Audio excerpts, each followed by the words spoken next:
Hey guys, I'm a new YouTuber. Today let's watch a Netflix sci-fi drama, The Silent Sea. In 2075, as the Earth's water resources are exhausted, everyone can only receive a fixed amount of pure water according to his status. If he wants to get more water, he must improve his status. On this day, a mission to save all mankind starts. We then see the chief of the South Korean Aerospace Agency Jae-sun asks the astrobiologist Ji-in to join the mission. He also tells her that the destination of the mission is the South Korea's Balhae Lunar Research Station on the moon. Ji-in immediately agrees. 5 years ago, 117 crew members of the Balhae station died mysteriously, including Ji-in's sister, Won Kyung. Immediately after Ji-in meets with the other crew members of the mission, Jae-sun reveals to everyone that all the members in the Balhae station died due to a radiation leak 5 years ago, and according to the latest order, the base will be permanently closed, so they must retrieve the important samples stored in it before that. They only have 24 hours to complete the mission after landing on the moon. Soon it comes to the day of departure, but before takeoff, a strange incident happens. The co-pilot is replaced by a man named Gisu. This anomaly also brings bad luck to everyone. After ascending into space, the spacecraft suffers an accident, forcing them to land on the edge of a cliff. Shortly after everyone leaves the spacecraft, it falls down. They've lost their returning spacecraft, which means they must hang on until the rescue arrives. Now they have no choice but to head to the Balhae base to resupply. To restore power to the base, they first go to the command center. On the way, they see a corpse of a foreigner, which they suspect to be a mercenary sent by a mysterious force. According to the intelligence that the base was invaded after it had been closed. Besides, the deceased seemed to die of drowning, but there's no liquid water on the moon.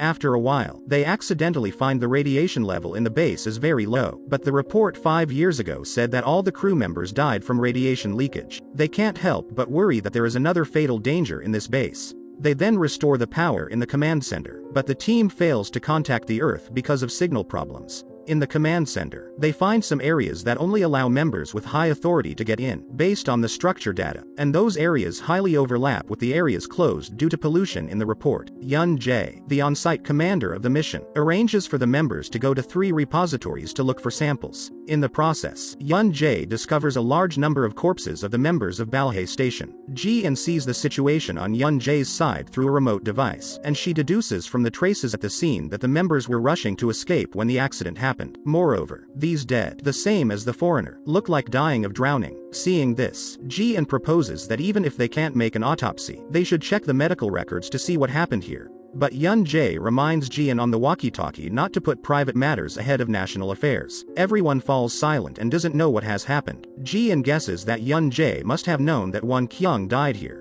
The next discovery diverts everyone's attention. 2 of the 3 repositories were searched over, and nothing was left. Just as everyone is looking forward to the results on Ji-in's side, Gisu brings bad news. The radar has detected an unknown creature. Therefore, Chief Gong, the head of the security, immediately goes to check. As he has just left, Gisu encourages Ji-in to go to the infirmary to see the medical records, while he will take cover for her. Gisu claims that only if they find out what has happened here can they better deal with the accidents. However, when Ji-in leaves for the infirmary, Gisu goes to the last repository. His real purpose is to investigate this place alone. When Chief Gong discovers that Ji-in has left the team without permission, he orders her to go back to Gisu. Ji-in is guilty, and has no choice but to turn back. However, as soon as she arrives at Repository 3, she sees Gisu being dragged away and killed by a mysterious creature. She also vaguely sees the creature take the capsule containing an unknown liquid from Gisu. Yun Jae rushes over and asks Ji-in for her wrist computer, through which Yun Jae finds the mysterious creature getting into the ventilation duct. Just as he is about to go chasing it with Chief Gong, he receives an emergency call. Something is wrong with team member named Su Chan.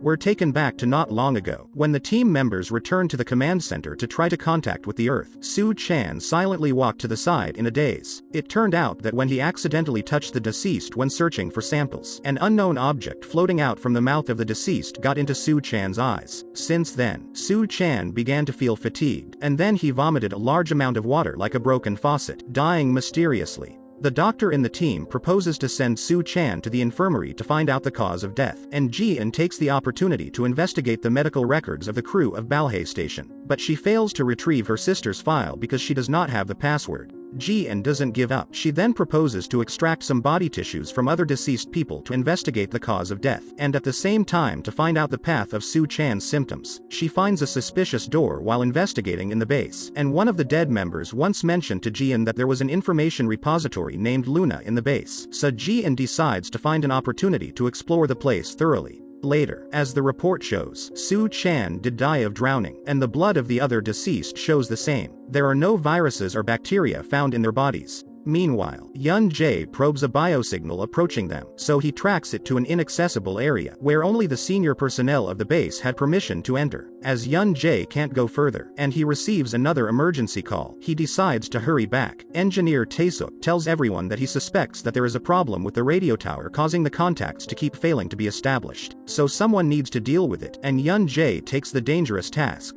Before leaving, Yun Jae goes to meet Ji-in, promising that after he repairs the communication tower, he will apply to Director Choi to make another thorough investigation of the accident 5 years ago. As Yun Jae finishes his words and is about to go, Ji-in stops him. She analyzes the mysterious creature according to animal behavior, and since the creature did not carry out indiscriminate attacks, it is not like a crazy or violent monster. Also, it seems to be familiar with ventilation ducts as that's how it evaded the search. Ji-in suspects that the creature may be a survivor among the base crew. When Yun Jae starts the dangerous mission with Ji-an's latest information, the faulty elevator directly below suddenly rises rapidly. Yun Jae consumes a lot of energy and oxygen to avoid the elevator, so when he arrives at the radio tower, the oxygen is already insufficient. Although Yun Jae manages to complete the repair work, he falls unconscious due to a severe overdraft. His companions risk their lives to save Yun Jae. After his repair work, the communication system is shown to be normal. However, they still can't send any signals. At this time, the system detects an unknown signal which comes from Repository 3 where Gisu died. They guess the murderer must have returned to the murder scene, so they immediately rush there.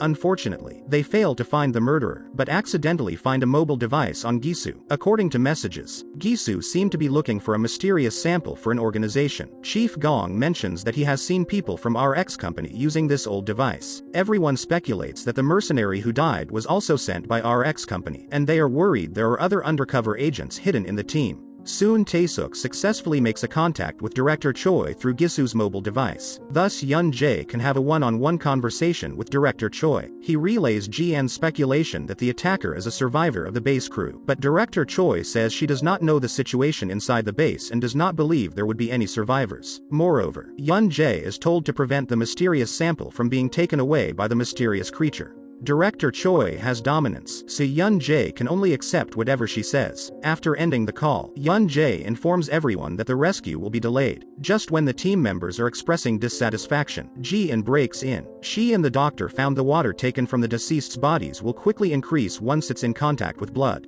Yun Jae knows that he can't hide it anymore, so he reveals everything he knows. A few years ago, South Korea discovered a type of water on the moon that can self-grow in large quantities. So researchers believe that as long as they bring the lunar water back to Earth, it can solve the problem of water shortage and help the country become a global hegemon. Ji-in points out that Director Choi concealed the terrifying multiplication of lunar water, which destroyed the Balhae station 5 years ago. After learning the truth, everyone is sad and scared. Later, Ji-in secretly tells Yun Jae that the lunar water would multiply infinitely as soon as it touches the living items, so it must be stored at a low temperature. They still don't know much about the water, and the most important thing now is to obtain permission to enter the information repository. Coincidentally, Yun Jae asked Director Choi for the password to the privileged area in order to hunt down the mysterious creature. In their next exploration, they find a secret passage that is densely planted with greenery, along with a large number of lunar water samples. There's also a broken one on the ground, which they suspect raised such dense green plants. After seeing the power of lunar water, everyone believes this can save the Earth.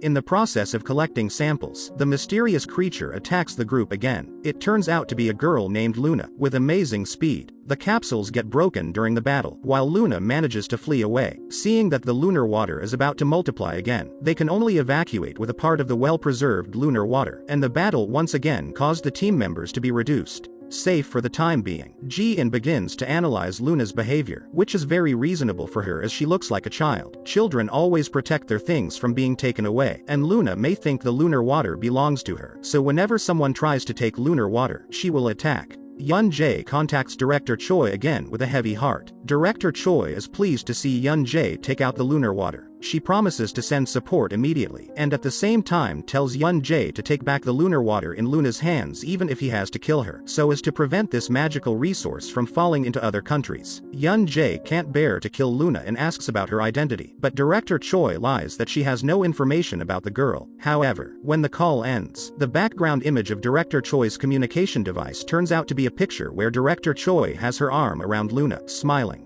As Yun Jae is ready to continue the search for Luna and retrieve the lost lunar water, Ji-in decides to go to the repository to copy the details of the lunar water, because she is worried about its lethality. Yun Jae doesn't want Ji-in to be in danger alone, so he sends the doctor to go with her. However, when Ji-in gets to the repository, she finds all the information about the lunar water disappearing, and it seems like being deleted by someone deliberately. Just then, Tae-suk, who remains in the rear, reveals his true identity. It turns out he also cooperates with RX Company, and his mission is to recycle the lunar water while killing everyone to hide what happened here. Tae-suk is about to take the lunar water, while Ji-in and the doctor return, so he plans to get a gun to kill the two and take away the lunar water. But Luna suddenly appears outside the door and disrupts it. Ji-in hurriedly calls Yun Jae back through her wrist communicator while hinting to others not to move. She wants to see if Luna is just guarding the lunar water instead of deliberately killing people, so she tentatively puts the lunar water on the table, and Luna does not attack though Ji-in is approaching.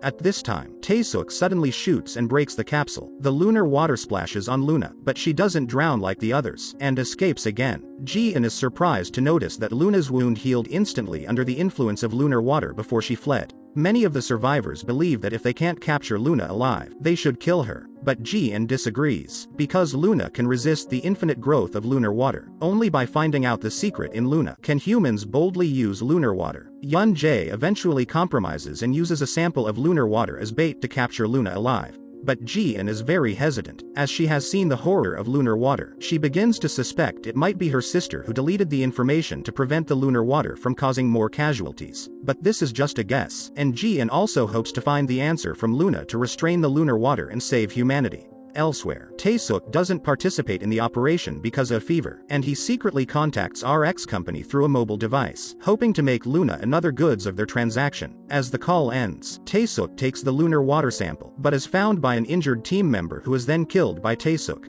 Meanwhile, Yun Jae receives a call from the doctor who went to find medicine for Tae-suk but then discovered Tae-suk and the injured are both gone. But Yun Jae gets Luna's signal, and he immediately starts to arrest her instead of paying attention to the whereabouts of the missing team members. Ji-in anesthetizes Luna when she has her guard down, but suddenly, as the red lights flash, and the doors between the passages close one after another, Luna overcomes the effect of anesthesia in a short time and manages to escape again.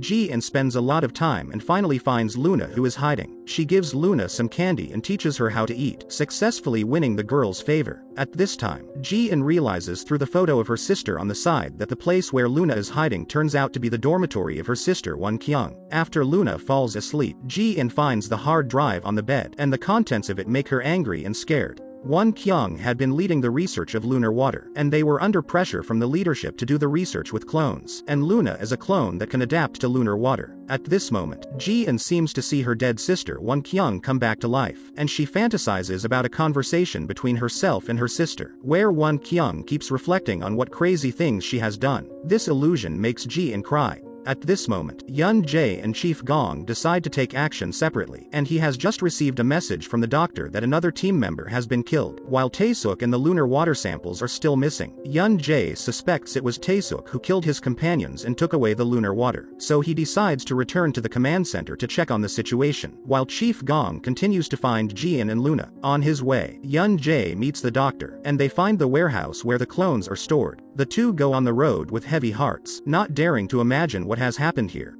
Meanwhile, the storage vault that keeps a large amount of lunar water was destroyed in the previous battle between the protagonists group and Luna, and the infinite growth of lunar water is about to fill up and burst the base. But Yun Jae and the doctor is unaware of that. They return to the command center only to see another corpse of the team member on the ground. Now there are few survivors, and Yun Jae is more sure the murderer is Tae-suk, who has been missing. Yun Jae asks the doctor to hide first while he will go find the traitor who kills people continuously. Soon Yun Jae discovers Tae-suk, and they fall in a deadlock with guns after a fierce fight. At this moment, the infinitely growing lunar water has formed a huge pressure, and is seeping out from the gaps of pipes, instantly creating a wall of water. Taesuk seizes the opportunity to run away. After that, Ji-in takes Luna to meet with Chief Gong and the doctor. She shares the intelligence of the illegal experiments carried out in secret at Balhae Station, which was closed to avoid the information leakage that may trigger international condemnation. Ji-in finally gets why Director Choi sent her. The experiment was led by Won Kyung, and Director Choi was betting that Ji-in would not tell the truth even if she found it out, for her sister's reputation. As Ji-in is talking, Yun-jae returns, bringing the bad news that a ventilation pipe burst during the fight and a large amount of lunar water gushed out. Suddenly, Ji-in feels very unwell. She soon realizes that she might have been inadvertently infected by lunar water, so she quickly locks herself up, in case she will throw up lunar water and infect other members. She signals the chasing ones to leave as soon as possible, and begins to vomit until she falls to the ground, unconscious. Ji-in didn't expect that she would have a chance to wake up again. There's a bite mark on her hand, and Ji-in remembers that she has been bitten by Luna before. The doctor deduces that Luna may have brought Ji-in antibodies that inhibit the lunar water. Meanwhile, Yun-jae is talking with Jae's son, who detects that a spacecraft is coming to the moon. He thinks it may be sent by RX to pick up Taesuk. Yun-jae asks Jae's son to try to drag those on RX's side to buy him some time to snatch back the lunar water from Taesuk. Ji-in also joins the discussion. She proposes to take Luna and the lunar water to the absolutely neutral International Institute of Space Research after snatching back the lunar water, so that neither party can capture Luna for profit.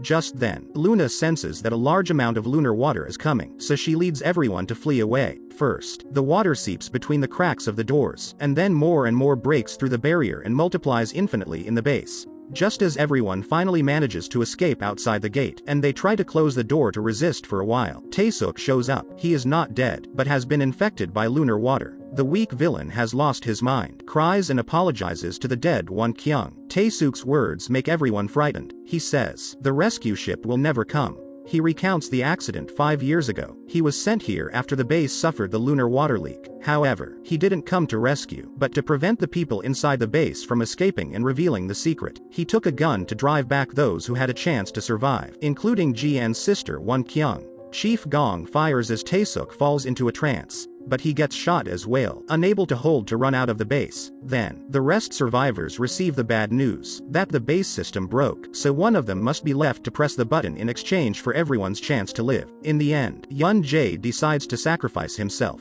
At the end of the story, Ji-in, the doctor and Luna survive. After that, Luna finds Yun-jae who has weak breath already. The girl holds a trinket taken from Yun-jae's clothes, which Yun-jae's daughter made for him. Seeing this, tears flow from his eyes. As his helmet flashes a few times, he can no longer hold on. At this time, a rescue spaceship slowly descends, which brings the end. I bet the screenwriter must be jealous of Gong Yu's handsomeness, or how would he die in the end after overcoming so many difficulties? It seems he could beat up the villains, but can't go through the screenwriter. It is the same in the zombie movie, Train to Busan. He was written to death by the screenwriter at the last moment. The good thing is he survived till the end in Squid Game, although he was just a supporting role there. Besides, I think the screenwriter still has a bunch of suspense unresolved, such as RX Company, the suspicious director Choi, and Luna's next movements. Perhaps there will be second season to answer these questions. Subscribe to my channel and hope to see you when the second season is released.